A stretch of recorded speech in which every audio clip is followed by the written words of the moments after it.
सबों को जय यीशु सहाय, प्रेज द लॉर्ड। प्रार्थना परिवार फिर से आप सबों का आज की इस आराधना प्रार्थना में प्रभु यीशु मसीह के जीवित और सामर्थी नाम से हम सभी प्रार्थना परिवार के भाई बहन मिलकर, साथ में हमारे अगुआ प्रभु के दास सिस्टर स्थिर, प्रभु के दास भाई राज, आप सबों का हार्दिक स्वागत करते हैं, हार्दिक अभिनंदन करते हैं। तो आप सभी हमारे संग इस आराधना प्रार्थना में बने रहें, हम सभी एक दूसरे के लिए प्रार्थना करें और प्रभु आज के दिन में जो आशीष हमें देना चाहते हैं, जो बातें हमें सिखलाना चाहते हैं, उन हर एक आशीषों को, उन हर एक बातों को आज हम फिर से ग्रहण करने वाले हो पाए। तो आइए हम इस प्रार्थना में आगे बढ़ें। आइए हम परमेश्वर का धन्यवाद करेंगे। धन्यवाद करते हैं प्रभु, धन्यवाद करते हैं पिता। हे प्रभु, हम तेरे बच्चे पिता परमेश्वर आपके निकट आते हैं पिता, आपके चरणों के पास आते हैं प्रभु, क्योंकि पिता हम जब तेरे पास आते हैं प्रभु, हमें वो सुकून मिलता है, हमें वो शांति मिलता है प्रभु परमेश्वर। हे प्रभु पिता, तू अपनी आत्मा को देना, पवित्र आत्मा के सामर्थ्य को देना, वो अभिषेक को देना पिता परमेश्वर, क्योंकि वो अभिषेक हर बंधन को तोड़ता है पिता। हे प्रभु, इस वक्त हम सारे बच्चे तेरे पास आते हैं पिता, और आत्मा में एक होकर तुझको पुकारते हैं पिता परमेश्वर, और तुझसे प्रार्थना मांगते हैं कि पिता इनके जीवन में जो भी ऐसी बातें पिता यीशु के नाम से तू दूर करना। ये प्रार्थना को पिता परमेश्वर आपके हाथों में समर्पित करते हैं, आराधना को तेरे हाथों में समर्पित करते हैं, वचन उद्घोषणा को तेरे हाथों में समर्पित करते हैं, हर बातों को आपके हाथों में समर्पित करते हुए प्रार्थना यीशु के नाम से मांगते हैं। या सुनिए और अनुग्रह से ग्रहण कीजिए, आमीन। तो आइए हम प्रभु की महिमा के लिए इस घड़ी गीत के द्वारा प्रभु के भजन गाएं, प्रभु की महिमा के लिए।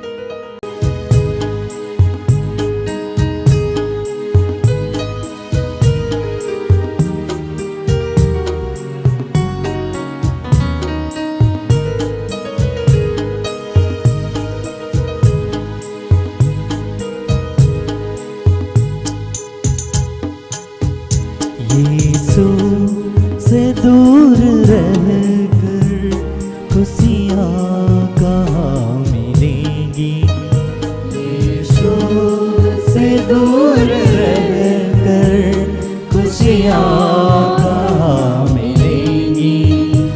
जाओगे दूर जितना, जाओगे दूर जितना, तुम्हें दूरियां मिलेंगी।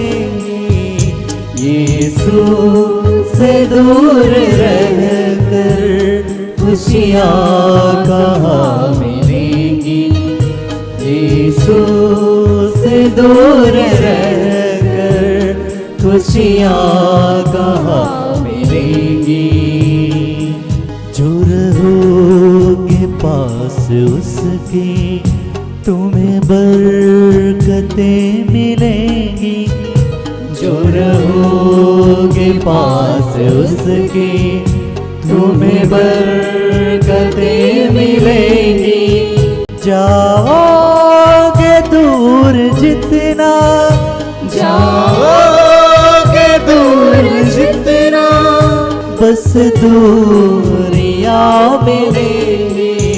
यीशु से दूर रहकर खुशियाँ कहाँ मिलेंगी, यीशु से दूर रहकर खुशियाँ कहाँ मिलेंगी। यीशु से दूर रहकर खुशियाँ कहाँ मिलेंगी, यीशु से दूर रहकर खुशियाँ कहाँ मिलेंगी। खुशियाँ कहाँ मिलेंगी, खुशियाँ कहाँ मिलेंगी।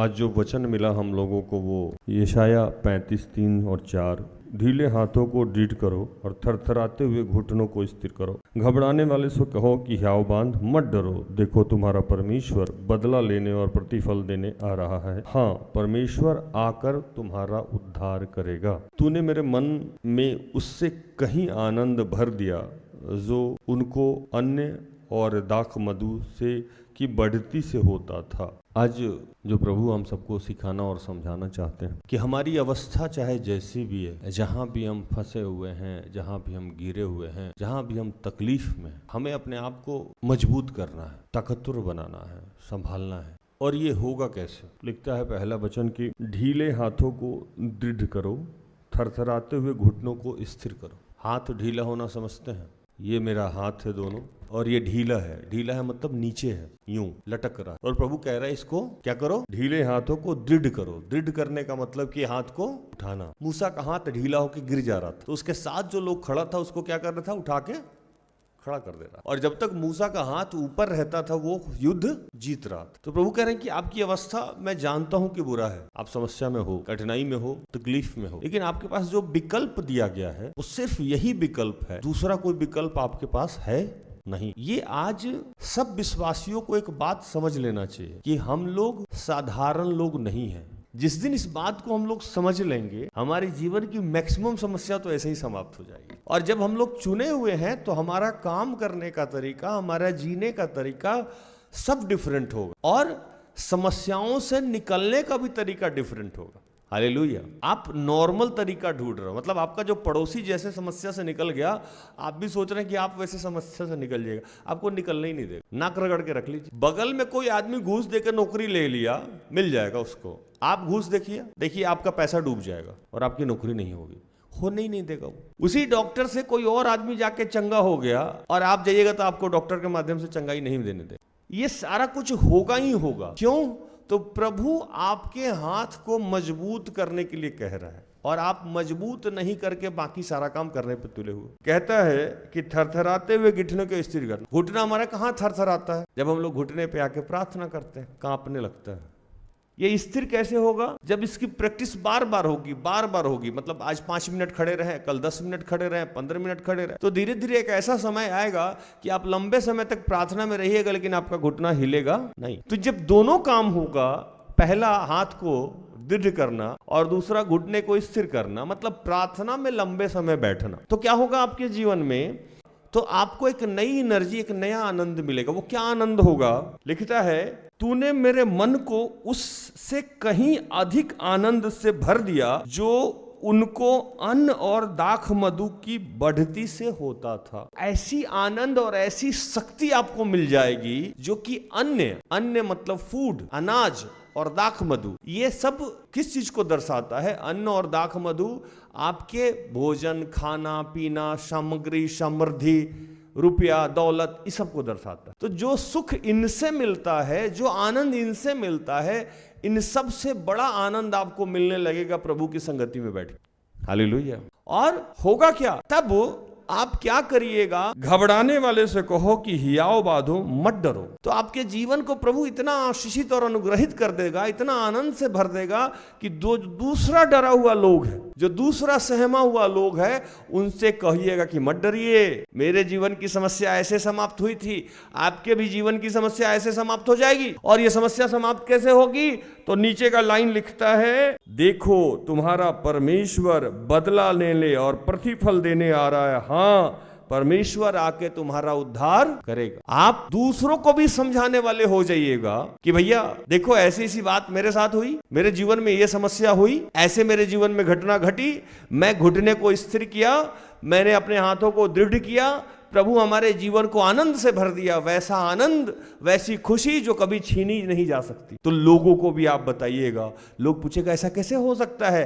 तो प्रभु आएगा और आपका उद्धार करेगा, वही आपके जीवन में बदला लेगा, वही आपके जीवन में चमत्कार करेगा। आपको कुछ करने की जरूरत नहीं हो। तो ये सारी बातें आपके साथ घटेगी ही घटेगी। आपके पास कोई विकल्प ही नहीं है। जितने लोग आज इस प्रार्थना सभा से जुड़े हुए हैं, मैं उनको बताऊं, और भविष्य में जितने लोग इस प्रोग्राम को देखेंगे मैं उनसे भी बात कर रहा हूं कि आप गलत विकल्प का चुनाव करने में लगे हुए हैं। और इस वजह से प्रभु एक वचन कहता है, हे मनुष्य के पुत्रों, कब तक मेरी महिमा का अनादर होता रहेगा? कब तक व्यर्थ बातों से तुम प्रीति रखोगे? झूठी युक्ति को खोजोगे, मिलेगा ही नहीं। एक वचन लिखता है कि कब तक आप वैसे चीजों की खोज में रहिएगा जो यहाँ पृथ्वी पे नाश हो जाना। आप वैसे चीजों की खोज में रहिए जिसका नाश नहीं होना। इसीलिए एक वचन कहता है कि तुम उसके राज और धार्मिकता की खोज करो, दुनिया की तमाम चीजें तुम्हें यूं ही दे दी जाएगी। उसके लिए आपको कुछ करना नहीं है।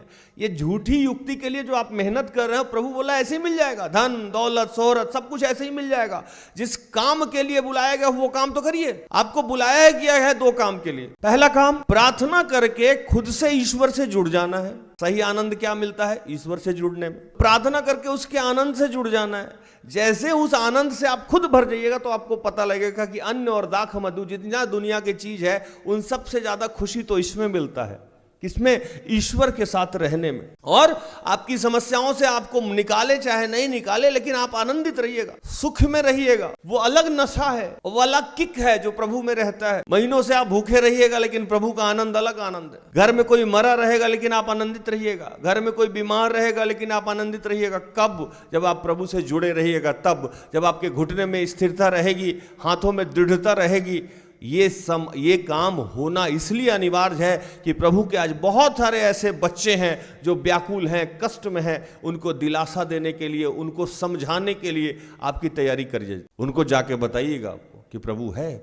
नहीं तो अभी के समय में ईश्वर के बारे में बात करना या ईश्वर के बारे में बताना, ये तो मूर्खता की बात है। ये तो अनप्रैक्टिकल चीज है। इसका तो कोई लॉजिक ही नहीं है। क्या बेकार की बात करते रहते हैं राजवीर। ऐसे बहुत सारे लोग बैठे हुए हैं जो नीडी हैं। उनको जाके अगर आप ईश्वर की बात कहिएगा तो समझ में आएगा उनको। जो 10 दिन से भूखा हो, जो गरीबी झेल के बड़ा हुआ, उनको प्यार समझ में आएगा, इश्क समझ में आएगा, उसको तो अपनी जरूरत समझ में आएगी। ये दुनिया की स्थिति अभी ऐसी हो गई है कि सब कोई अपने जरूरत से, अपनी आवश्यकता से जी रहा, अपनी नीड से जी रहा है।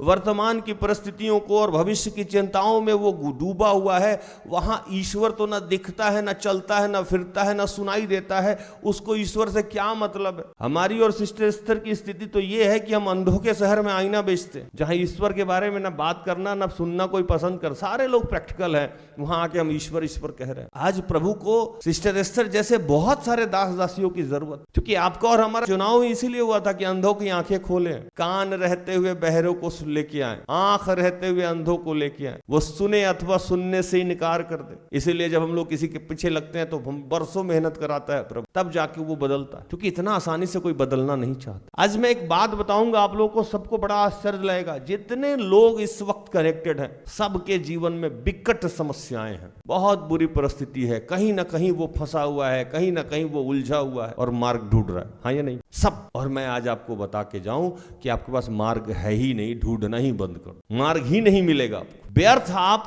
परेशानी में पड़े हो, कोई मार्ग आपके पास नहीं है। अगर गलती से दिख भी जाएगा तो यहां से आगे 4 कदम बढ़िएगा, फिर वो बंद कर देगा। एक वचन में सुनाता हूं आपको। यह जान रखो कि यहोवा ने भक्त को अपने लिए अलग कर रखा है। जब मैं यहोवा को पुकारूंगा तब वह सुन लेगा। आप नॉर्मल लोग हो ही नहीं, आपको नॉर्मल तरीके से प्रभु कुछ होने ही नहीं देगा। आप सबको उसने अलग कर रखा है। क्यों?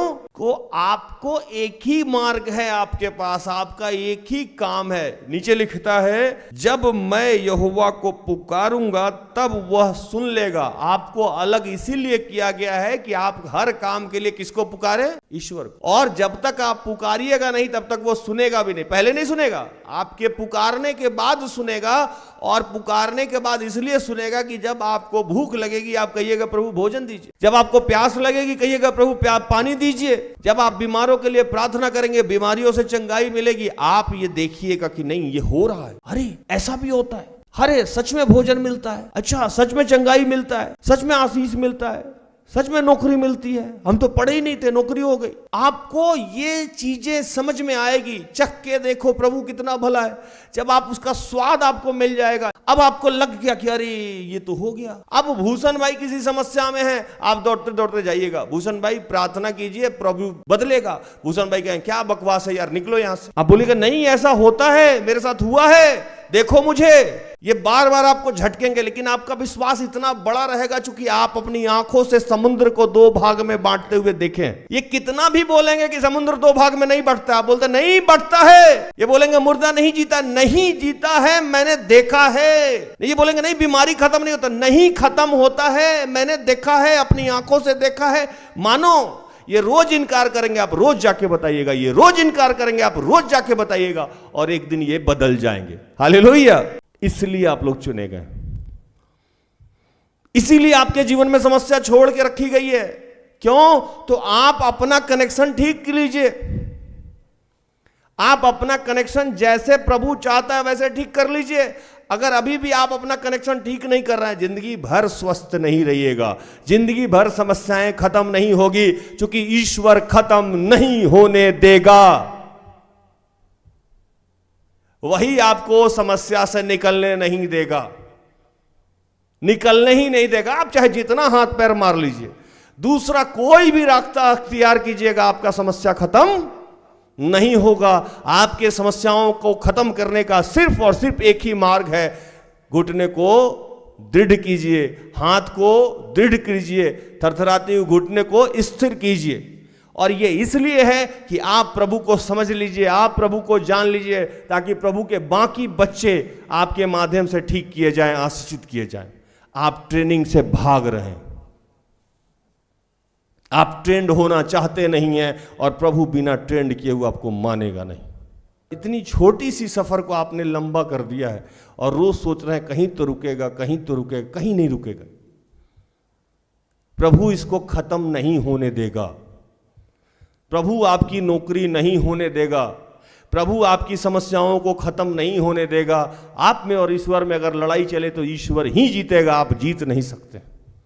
ये बात समझने में मेरी आधी उम्र बीत गई कि प्रभु का काम करने का तरीका क्या है। और यही वजह था कि इस्राएल कभी पहुंचा नहीं, क्योंकि वो अपने तरीके से आशीष पाना चाहता है। प्रभु के आशीष को पाने का सिर्फ एक ही तरीका होता है, वो प्रभु का तरीका होता है, और कोई तरीका नहीं होता। लिखता है कि हे मनुष्य के पुत्रों, कब तक मेरी महिमा का अनादर होता रहेगा। सिस्टर एस्तर को वचन का सुनने का दान मिला, मुझे व्याख्या का दान मिला। हम दोनों सोचे कि हमारा तो हो गया प्रभु, बाय। अब इस अभिषेक का, इस दान का सिर्फ हम ही लोग इस्तेमाल करेंगे अपने बीबी बाल बच्चों के लिए। प्रभु क्या करेगा मेरा और उनका, है ना। भूषण भाई को बजाने का दान मिला, भूषण भाई सोचे कि हम बजाएंगे, छोटी सुनेगी, और आराधा ये अंजल ताली बजाएगी, हम लोग अपने ही घर में रहेंगे। क्या होगा भूषण भाई, आपका खत्म हो जाएगा। इसी तरीका से जिसको नौकरी मिला है, अगर आप अभी नहीं समझे तो याद रखिएगा, बहुत सारी समस्याएं चल के आ रही है जो दिख रहा है। शादी हो गया, नहीं प्रभु की महिमा के लिए इस्तेमाल हो रहा है, याद रखिए। बच्चा पहलौठा क्यों मांग लिया गया, इसीलिए मांग लिया गया था। प्रभु ने कहा पहलौठा को समर्पित करो, ये मेरा है, मैंने इस्तेमाल करूंगा, लेकिन आप उसको छोड़ ही नहीं रहो, समस्या में पड़ोगे। और इसी को जो समस्याएं आपके इर्द गिर्द घूम रही है, मैंने दोनों बात कही। कुछ लोग आशीषित होकर भी समस्या में हैं, क्यों? तो अपने आशीष का सही उपयोग नहीं कर रहे हैं, उसके आशीष, उसकी महिमा को व्यर्थ कर रहे हैं, और झूठी युक्ति में लग गए, झूठी खोज, और आशीष चाहिए, और इधर उधर की बातों में लग गए, सोशल समाज फलाना ठिकाना में लग गए, झूठी युक्ति के खोज में लग गए। जो आज का वचन, क्योंकि आपको आशीषित ही किया गया था प्रभु के लिए, लेकिन आपने युक्ति बदल दी, महिमा को व्यर्थ कर दिया, आशीष को व्यर्थ कर दिया, अब झूठी युक्ति में बाकी चीजों में लगे हुए। दूसरा कि अगर आपके जीवन में समस्याएं हैं, तो जिसको आशीष मिला उसके जीवन में भी समस्या आ रही है, और जिसको नहीं मिला उसके भी जीवन में समस्या आ रही है। समस्या इसलिए है कि आप टर्न नहीं हो रहे हो, पहला तो आशीष मिलने के पहले भी आप टर्न नहीं हो रहे हो, दूसरा आशीष मिलने के बाद भी आप यू टर्न मार के दूसरे मार्ग पे चले गए। तो दोनों को प्रभु समस्या में छोड़ के रखा है, और जिसको क्या कहते हैं बाइबल की भाषा में, ताड़ना। क्या कहते हैं उसको? ताड़ना। जो अपने अभिषेक, जो अपने कॉलिंग को नहीं समझा, उसको प्रभु छोड़ेगा ही नहीं छोड़ेगा। आपके लिए एक अलग दौड़ है जिसमें आपको दौड़ना है। बाकी किसी भी दौड़ में आप दौड़ रहे हैं तो आप पाप में अपने आप को उलझा रहे हैं भूषण भाई। और इस दौड़ में, जिस दौड़ में लिखता है कि जिस दौड़ में दौड़ने के लिए आप आए हैं, उसमें भी आपको धीरज से दौड़ना है, हड़बड़ा के नहीं दौड़ना है। और इस दौड़ के अलावा एक ट्रैक देखें आप लोग कभी दौड़ने गए हैं तो आपके लिए एक ट्रैक बनाया जाता है, 1 2 3 4। अब जो 1 को 1 के ट्रैक में दौड़ना है, 2 को 2 के ट्रैक में दौड़ना है, 3 को 3 के ट्रैक, वो अपना ट्रैक छोड़ के नहीं जाएगा, या बना हुआ एरिया से बाहर जाएगा तो डिस्क्वालीफाई हो जाएगा। समझते हैं इस बात को आप, है ना? तो बोला कि जिस दौड़ में दौड़ने के लिए आप आए हैं उस दौड़ में दौड़िए, नहीं तो बाकी कहीं भी जाइएगा तो आप उलझ जाइएगा, फंस जाइएगा और डिस्क्वालीफाई हो जाइएगा। और बाद में कहिएगा प्रभु क्यों ऐसा हो रहा है? भैया आपने अपना ट्रैक छोड़ दिया, खुद ही आपने अपना ट्रैक छोड़ दिया और कह रहे हैं कि मैं सफल क्यों नहीं हो रहा हूं। नहीं हो सकते। प्रभु एक वचन में लिखता है कि तुम्हें जो अंधेरे में सुनाया जाता है, गुप्त में सुनाया जाता है, उसको तुमको उजाला में जाकर सुनाना है। इसका मतलब क्या होता है? गुप्त और अंधेरा कहां होता है? जब हम अकेले में प्रभु से गुफ्तगू करते हैं, प्रार्थना करते हैं। जब हम सीखेंगे, भरेंगे, तो उसको हम उजाले में अभी जो बोल रहे हैं, क्या कर रहे हैं हम? मैंने जो अंधेरे में सीखा, गुप्त में सीखा, अब मैं उजाले में सार्वजनिक सिखा रहा हूं, बोल रहा हूं। अब आप दौड़ में दौड़ना ही नहीं चाह रहे हैं, प्रभु जो सिखाना चाह रहे हैं वो सीखना ही नहीं चाह रहे हैं, तो प्रभु इसके बाद दूसरी अवस्था में डाल देता है, आशीष से पहले भी और आशीष के बाद भी, जिसको मैंने समझाया ताड़ना। कहता है कि वर्तमान में हर प्रकार की ताड़ना आनंद की नहीं, पर शोक की बातें दिखाई पड़ती है, तो भी जो उसको सहते सहते पक्के हो गए हैं, बाद में उन्हें चैन के साथ धर्म का प्रतिफल मिलेगा। सहते सहते टाइम लगेगा। जो आपने गलत कर दिया, गलत क्या किया आपने? पहला गलती मैंने आपको क्या बताया कि आप अलग किए गए लोग हैं, और इस बात को आप समझ नहीं रहे कि आपका जीने का तरीका, आपका ट्रैक अलग है। और उस ट्रैक में एक ही काम है कि पहले अपने आप को, सबसे पहले उसके राज्य और धार्मिकता की खोज आपको कर लेना है। चलो, तो इसके खोज में सबसे पहले आपको घुटना को मजबूत करना है, हाथ को दृढ़ करना है, मतलब प्रार्थना से अपने आप को जोड़ना है, प्रभु की शिक्षा और आज्ञाओं से अपने आप को जोड़ना है। ये जोड़ना इसलिए है कि जैसे ही आप जुड़ जाइएगा, आप फ्री हो जाइएगा, स्वतंत्र हो जाइएगा। तुम सत्य को जानोगे और सत्य तुम्हें स्वतंत्र कर देगा। जैसे ही आप स्वतंत्र हो जाइएगा तो आपको लगेगा कि दुनिया की बाकी दुनियावी बातें, अन्य है, दाख मधु है, या जो भी डिफरेंट चीज है, ये इतनी खुशी नहीं देती है जितना प्रभु का साथ हमें आनंद देता है। इस आप आनंद से खुद भर गए। जब इस आनंद से आप खुद भर गए तो आप लोगों को जाके बता रहे हैं, दुखी मत होइए, परेशान नहीं होइए, आपका पलटा लेने और आपका उद्धार करने ईश्वर आएगा, ऐसा ऐसा कर लीजिए, इसमें कोई पैसा लगता नहीं है। प्रार्थना करने में पैसा लगता है? प्रभु की संगति करने में पैसा लगता है? नहीं। तो ये चीज खुद ही जानना है अब। और कुछ लोग जान गया और आशीष मिल गया। तो दो तरीके से बात है। पहला कि अगर आप इस चीज को जो प्रभु आपको सिखाना चाहते हैं नहीं समझे, तो फिर आप दुख में रहिएगा, मतलब ताड़ना में पड़ जाइएगा। दूसरा कि अगर आप सीख भी लिए और आशीषित हो भी गए, लेकिन आप अपने सीखने का और अपने आशीष का सदुपयोग नहीं कर रहे, मतलब वो फिर जो आपको काम पहले करना था, अब आशीष मिलने के बाद भी वही काम करना है, तो लेकिन आप बैक टू पवेलियन हो गए, अपने आप जीवन में खो गए, तो फिर भी ताड़ना के लिए तैयार हो जाइए। और ये ताड़ना आपको आनंद की बात समझ में नहीं है, आपको दुख लगेगा, आपको परेशानी होगा कि प्रभु मेरे साथ ऐसा क्यों कर रहा है तू? मैंने तुम्हारा क्या बिगाड़ दिया? मैं चैन से खाओ के सोऊं भी नहीं, इतने दिन मैं कष्ट में रहा, मैं ये भी नहीं हूं। तो उसमें भी प्रभु कह रहा है कि नहीं, इसको आनंद की बात समझना है। क्योंकि लिखता है एक जगह कि जब संसारिक पिता आपको मारता है तो आपको बुरा नहीं लगता है। जब आपके मम्मी पापा मारते हैं तो आपको बुरा नहीं लगता है, आपको लगता है मेरे मम्मी पापा हैं, भले के लिए मारे होंगे। लेकिन जब प्रभु मारता है, प्रभु ताड़ना देता है, तो आपको बुरा लगता है। इसका मतलब पिता को आप अपना पिता समझते नहीं है। मैंने इसहाक के बारे में बताया, मैंने अब्राहम के बारे में बताया कि उन लोगों के जीवन में भी ताड़ना थी, दुख था, उसके पीछे प्रभु का कोई बहुत बड़ा उद्देश्य था। उससे ज्यादा धर्मी तो आप नहीं हो सकते हैं, उससे ज्यादा विश्वासी तो आप हो नहीं सकते हैं, उससे ज्यादा आप प्रभु के नियमों को मानने वाले नहीं हो सकते हैं। और मैंने आज यीशु के बारे में बताया कि यीशु को भी दर्द हो रहा था, यीशु को भी कष्ट हो रहा था, लेकिन वो टाइमिंग जीवन बदलने का सिर्फ वही जानता है। और इस बीच में आपके जीवन में जो हो रहा है उसको ताड़ना समझना बंद कर दीजिए, क्योंकि वर्तमान की सारी ताड़नाएं आपको दुख की लगेगी, आनंद की नहीं लगेगी।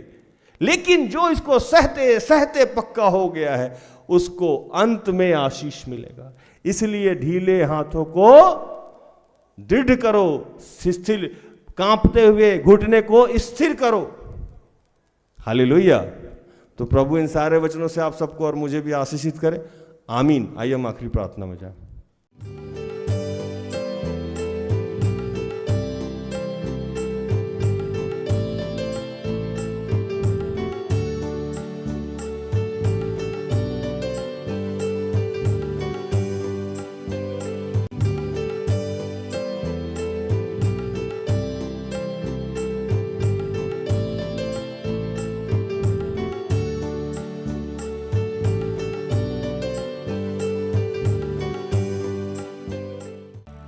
आइए प्रार्थना करें। प्रभु दिल से तेरा धन्यवाद कि तूने मुझे इन भीड़ से अलग किया। प्रभु इस प्यार के लिए, इस अनुग्रह के लिए, इस मेरे चुनाव के लिए हम तेरा धन्यवाद करते हैं। आज हमारे जीवन में चाहे जो भी अवस्था है, जैसी भी समस्या है, जो भी दुख है, विपत्ति है, परेशानी है, जिस भी आशीष को तूने अभी नहीं दिया है, उन तमाम चीजों के लिए तेरा धन्यवाद करते हैं कि बेटा हम जान गए हैं कि हमारा एक चुनाव है, हमारा एक काम करने का तरीका आपने बना के रखा है। उस तरीके से हम अलग हैं, इसलिए हमारे जीवन में तो बहुत सारी समस्याओं को आने देता है और हम उस तरीके पे जी भी रहे हैं, फिर भी हमारे माध्यम से तू बहुत सारे कार्य कराना चाहता है। इसलिए तूने ये सारी अवस्था मेरे जीवन की डाल के रखी है। प्रभु ये प्यार है तेरा, ये चुनाव है तेरा, ये अनुग्रह है तेरा कि तूने इन सब को छोड़ के मुझे चुना है। प्रभु ऐसा तूने मेरे अंदर क्या देख लिया पिता, क्या देख लिया पिता ऐसा कि ये अनुग्रह हम पे किया है। प्रभु तूने मुझे ही चुना है प्रभु, अपने बच्चों की समस्याओं के समाधान के लिए, इस प्यार के लिए, इस करुणा के लिए, इस विश्वास के लिए हम तेरा धन्यवाद करते हैं।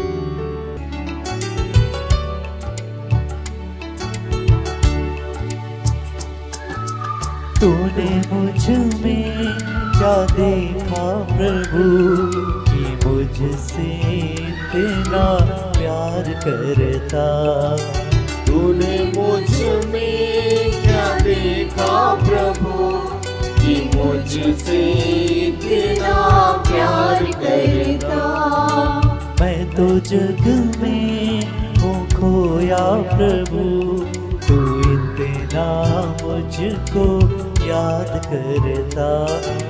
मैं तो जग में हूँ खोया प्रभु, इतना मुझको याद करता। तूने मुझ में क्या देखा प्रभु कि मुझसे इतना प्यार करता। तूने मुझ में क्या देखा प्रभु कि मुझसे इतना प्यार करता। धन्यवाद करता हूँ ऐसे जितने बीमार लोग हैं प्रभु, बेरनादत के लिए मैं प्रार्थना करता हूँ। मैं तेरे बेटे अनिल के लिए प्रार्थना करता हूँ कि प्रभु इन सबको तूने चंगाई प्रदान किया है।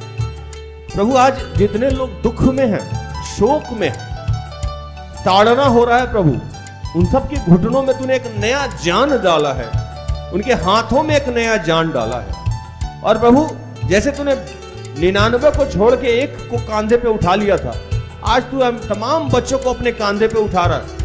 और जिस उद्देश्य के तहत तूने हमको अलग करके रखा है पिता, उस उद्देश्य के लिए हम सबको तैयार कर रहा है प्रभु। इस प्रेम के लिए तेरा धन्यवाद करते हैं हे पिता।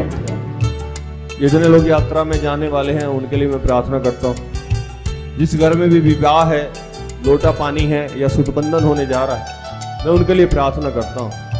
मैं प्रार्थना करता हूँ विधवा विधुर के लिए, और मैं विशेष प्रार्थना करता हूँ उन तमाम बच्चों के लिए जो वृद्धावस्था में अपने माँ बाप का तिरस्कार करते हैं, सम्मान नहीं करते। उनको प्रभु शक्ति दे, सामर्थ्य दे कि अपने बुजुर्ग माता पिता का सम्मान करें। और मैं आज तमाम उन लोगों के लिए प्रार्थना करता हूँ जो इलाज कराते कराते थक गए हैं, टूट गए हैं, अटेंडेंट का काम कर करके टूटने लगे हैं। प्रभु उनको एक नया सामर्थ्य, एक नई शक्ति दे। प्रार्थना उधर परिवार को अब तक आपने संभाला। पूरे विश्व में जितने भी बच्चों को तूने अलग किया है उन सबको तू अपने सामर्थ्य, अपने शक्ति से भर प्रभु, क्योंकि हम जानते हैं कि किसी की उतनी परीक्षा नहीं करता है जितने उस सहन से आकर, लेकिन हम सबके जीवन में जो परीक्षाएं हैं, जो ट्रेनिंग है प्रभु, उसको हम पूरा कर सके। और प्रभु हमारे जीवन में भी यीशु की तरह आप पुनरुत्थान ला सके। हमारा पूरा शरीर, हमारा पुराना सोच, हमारा पुराना अस्तित्व समाप्त हो जाए और एक नया जीवन पाएं, और जीवन भर हमारे जीवन को, हमारे परिवार को, हमारे जीवन से जुड़े हर लोग को आप अपनी इच्छा के अनुसार इस्तेमाल करें। सब कुछ आपके हाथों में समर्पित करते हैं पिता, और इन तमाम प्रार्थना को प्रभु यीशु के जीवित और पवित्र नाम से मांगते हैं। दया से सुन और स्वर्ग के राज में ग्रहण कर, आमीन। सारे दिल से, सारे मन से तेरी आराधना